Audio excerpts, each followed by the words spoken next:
The Bronx in 1919 was a testing ground, and Dutch Schultz, still answering to the name Arthur Fliegenheimer, was the most attentive student in that school of brutality. To understand Dutch Schultz, one must understand that he did not see crime as an emergency exit, but as a divine calling. While other youths picked pockets just to eat, Dutch Schultz observed truck routes and the routines of night guards with almost maniacal precision. On that winter night, the biting Bronx air seemed to revere the slender figure moving through the shadows. The target for Dutch Schultz was a merchandise warehouse that supplied the Manhattan elite. He didn't just want the contents of the crates. He wanted the challenge of violating what the system considered secure.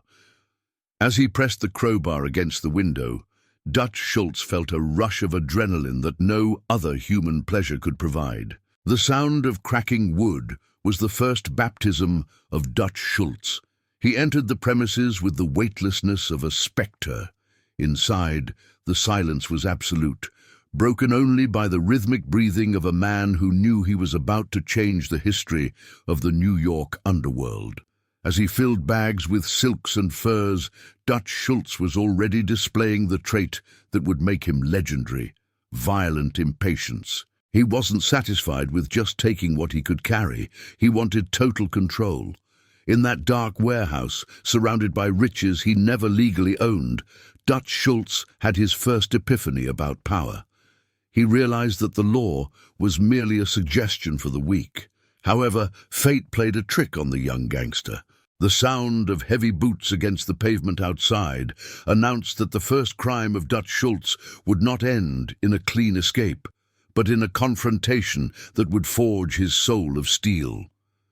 The police flashlight cut through the darkness of the alley, revealing the face of Dutch Schultz. At that moment, any other 17-year-old would have fallen to their knees and begged for mercy. But Dutch Schultz was not just anyone. He looked directly into the barrel of the officer's gun, with a contempt that psychologically disarmed the policeman for a second. The pursuit that followed through the labyrinthine streets of the Bronx became part of local folklore. Dutch Schultz ran not to save his skin, but to protect his newly discovered dignity. He leaped over barbed wire fences and slid across soot-covered rooftops, but the perimeter was relentless. When the handcuffs finally closed around his wrists, the cold metal seemed to seal a blood pact. Dutch Schultz did not utter a single word during the interrogation.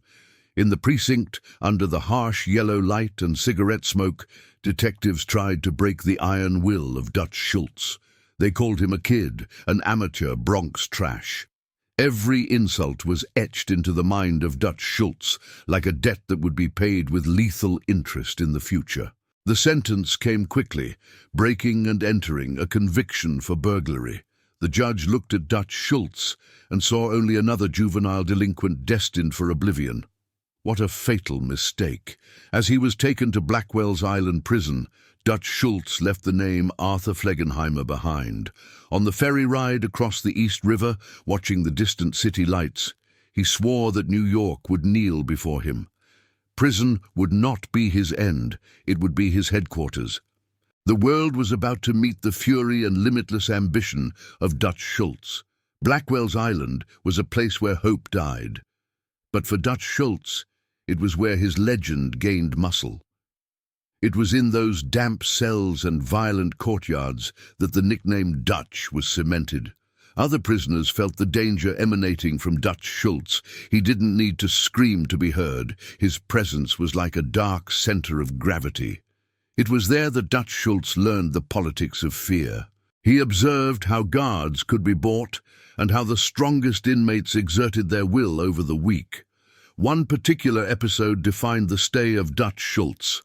A prisoner tried to intimidate him during yard time. Without hesitation, Dutch Schultz used a makeshift shiv, a piece of metal sharpened on the cell floor, and made it clear that no one touched the Dutchman and left unscathed. The violence of Dutch Schultz was not erratic. It was calculated to send a message. While serving his time, he began to hear names that dominated the city center. He heard of a shrewd young Sicilian named Lucky Luciano, who was reorganizing organized crime with the precision of a CEO. Dutch Schultz felt a mixture of respect and rivalry upon hearing about Lucky Luciano. While Luciano focused on structure and diplomacy between families, Dutch Schultz believed in raw power and absolute territorial control. He knew that one day their paths would cross and that New York would not be big enough for both. Blackwell's Island transformed Dutch Schultz into an alpha predator. When he finally stepped out of the prison gates, he was no longer a warehouse thief. He was a force of nature ready to devastate anyone in his path. Upon returning to the streets in 1920, Dutch Schultz found a world transformed by prohibition.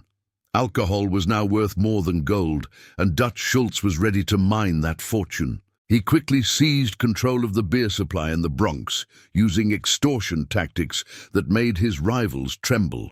But the appetite of Dutch Schultz was insatiable. He turned his eyes south to the vibrant and lucrative Harlem. It was there that Dutch Schultz encountered his greatest resistance and an adversary of his own caliber. In Harlem, the numbers game and illegal lotteries were controlled with an iron fist by Bumpy Johnson. As Dutch Schultz tried to expand his empire into the black territory, he faced the cunning and courage of Bumpy Johnson. The conflict between Dutch Schultz and Bumpy Johnson was not just a gang war. It was a clash of titans. Dutch Schultz underestimated the loyalty Harlem had for Bumpy Johnson, and this resistance turned the streets into a theater of urban warfare, with shootouts and ambushes that would last for years. While facing Bumpy Johnson, Dutch Schultz also had to navigate the dangerous waters of the Commission, led by Lucky Luciano. Luciano watched the aggressiveness of Dutch Schultz with suspicion. To Lucky Luciano, the chaos Dutch Schultz created in Harlem and his war against Bumpy Johnson drew unwanted attention from the police and the government. The suspense grew every day. Would Dutch Schultz break Harlem to his will, or would his arrogance lead to an inevitable collision with Luciano's forces and Bumpy's resilience? The rise of Dutch Schultz reached its peak when he became the beer baron of the Bronx and the king of illegal lotteries, despite fierce resistance. He lived in a constant state of alert, surrounded by bodyguards and moving between hideouts. The morality of Dutch Schultz was his own law. He did not tolerate betrayal and punished incompetence with death. His reputation for being a man impossible for Lucky Luciano to control made Dutch Schultz a figure both admired and feared in the underworld. The story that began with a simple break-in in the Bronx ended by transforming Dutch Schultz into one of the richest and most dangerous men in America. However, the weight of his crimes and the constant pressure from figures like Bumpy Johnson and the vigilance of Lucky Luciano began to take their toll.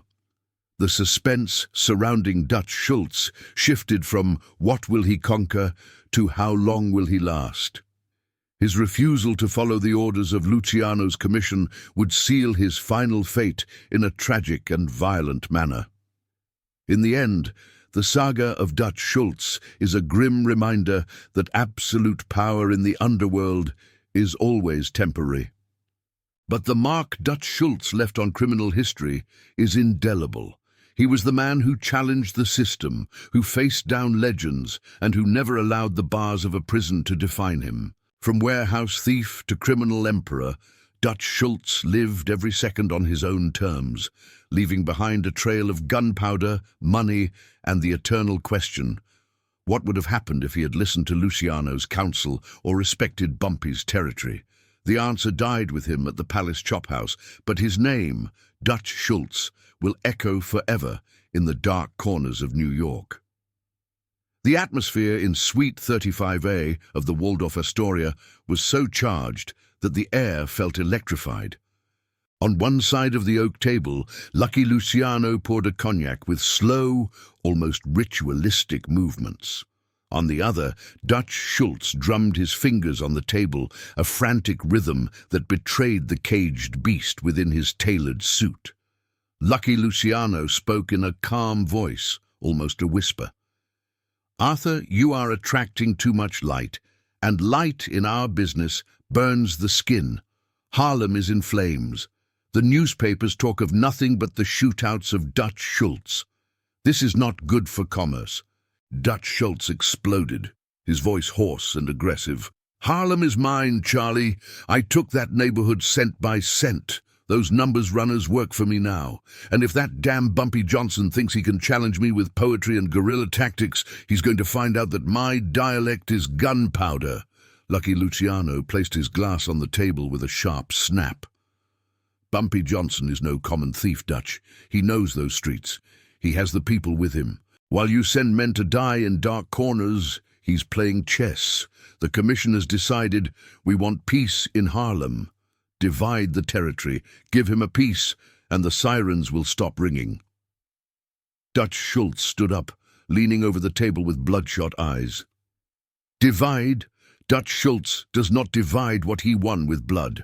I walked out of Blackwell's Island with a promise. I would never be small again. If you and your commission are afraid of a prosecutor like Dewey or a neighborhood gangster like Bumpy Johnson, get out of my way. I will turn Harlem into a cemetery before I hand over a single cent of those numbers wheels." Lucky Luciano looked into Schultz's eyes with glacial coldness. "Pride is a luxury that dead men cannot afford, Dutch.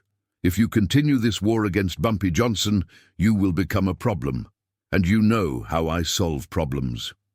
Dutch Schultz gave a bitter, defiant smile.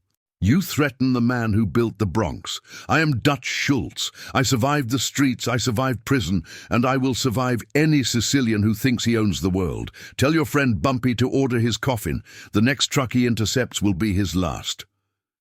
Schultz stormed out, slamming the door so hard the crystal glasses vibrated.